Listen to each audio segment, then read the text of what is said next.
The alarms were already screaming when I stepped onto the deck of the old warship, and for a moment, I thought the whole hull was about to tear itself apart. Red light pulsed across the walls. The floor trembled under my boots.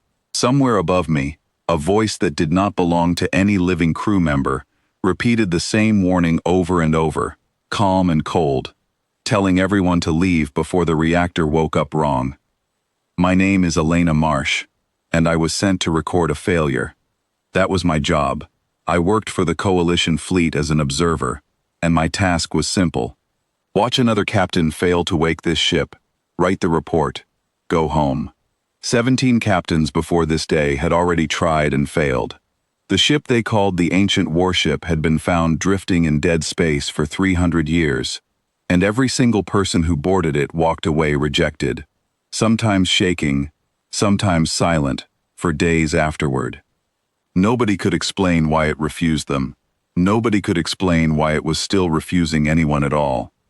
This time, the fleet had sent a young pilot named Owen Cole. He was not the kind of man people expected to succeed where 17 decorated officers had failed. He had no medals. He had a quiet face and steady hands, and when he walked past me toward the bridge, he did not look afraid. He looked like someone walking toward something he had been waiting for his whole life. The moment his boots touched the bridge floor, the alarms stopped. Not slowly, instantly.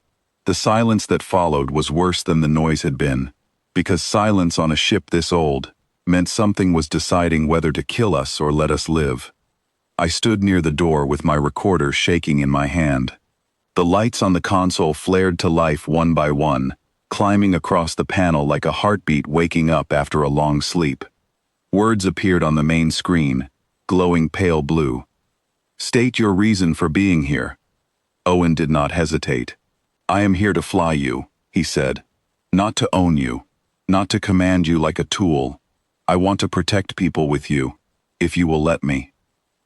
For 3 seconds, nothing happened. 3 seconds felt like an hour.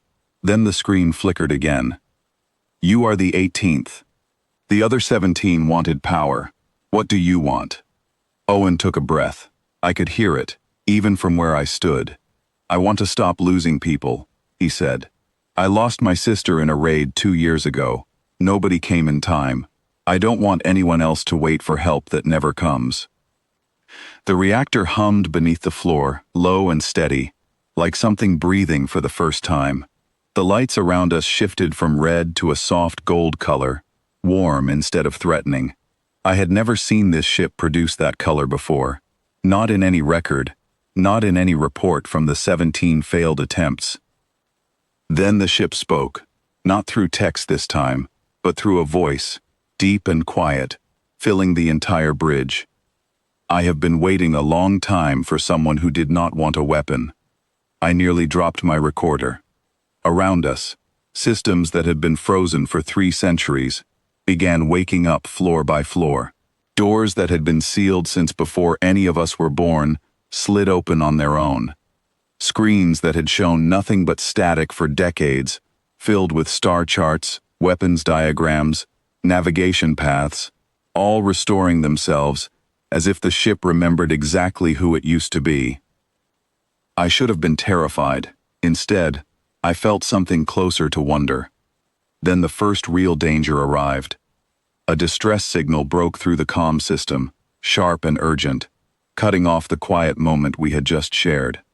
A transport ship carrying settlers was under attack near the edge of the system, trapped between 2 hostile raiders who had already disabled its engines. The transport had less than 10 minutes before its hull failed completely. 10 minutes, and we were the only ship close enough to reach them in time. Owen turned to the console. Can you get us there? Hold on, the ship answered, and the deck lurched beneath us as the engines fired for the first time in 300 years. I grabbed the nearest rail as the ship shot forward, faster than any modern vessel I had ever flown on. Stars outside the viewport blurred into streaks of light. Owen kept his hands steady on the controls, even though I could see sweat forming at his temple. This was not a simulation. This was not a test.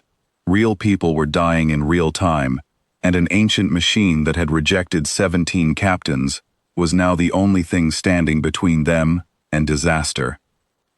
2 minutes to intercept, the ship said. Their hull integrity is falling fast. Then we move faster, Owen said. The ship groaned around us, metal stretching under the strain of speeds it had not attempted in centuries. I watched the temperature readings climb on a side panel, red numbers rising steadily. If the old systems failed now, after everything, we would lose the transport, lose Owen's chance, lose everything the ship had just chosen to become. You are pushing me past safe limits, the ship said calmly. I know, Owen answered. Do it anyway.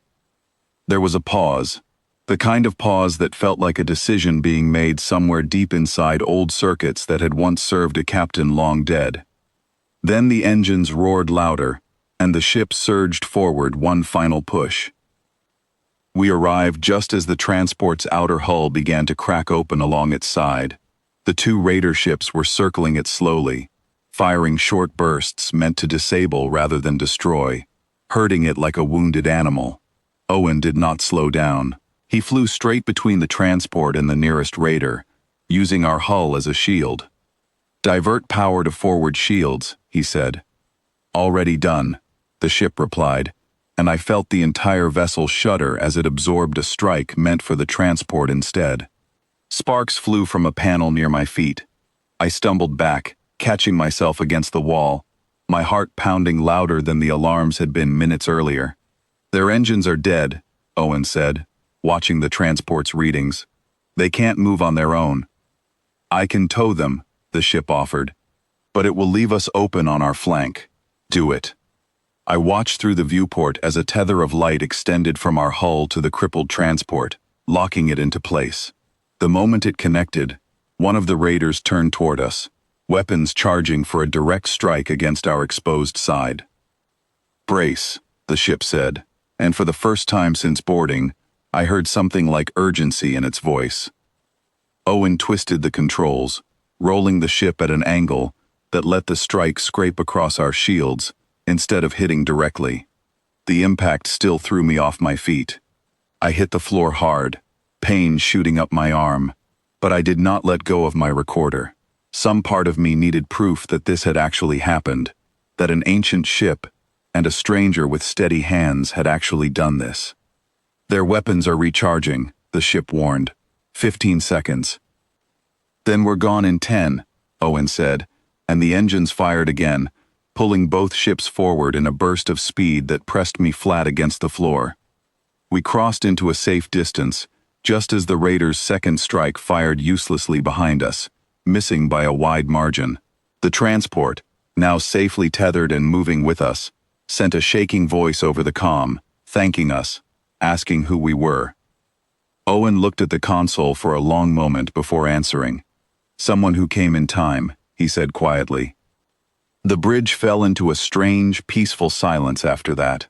No alarms, no warnings, just the steady hum of an engine that had not run this hard in 300 years, finally settling into a calm rhythm. I pulled myself up from the floor, my arm aching, my recorder still somehow intact.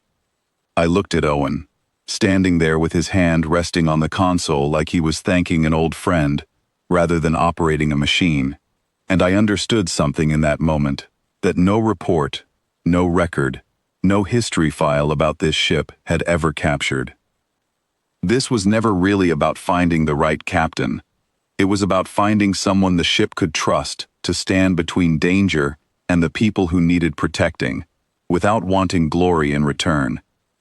17 others had come seeking power, and the ship had felt it in them immediately. Owen had come seeking nothing but the chance to help, and the ship had recognized that instantly too. As we guided the transport toward the nearest safe station, I realized my report would not read like the other 17 failures. For the first time in 300 years, this ship had a captain, a purpose, and a reason to keep flying. And somewhere beneath the old metal and the older wounds, I could almost swear the ship itself felt something close to relief.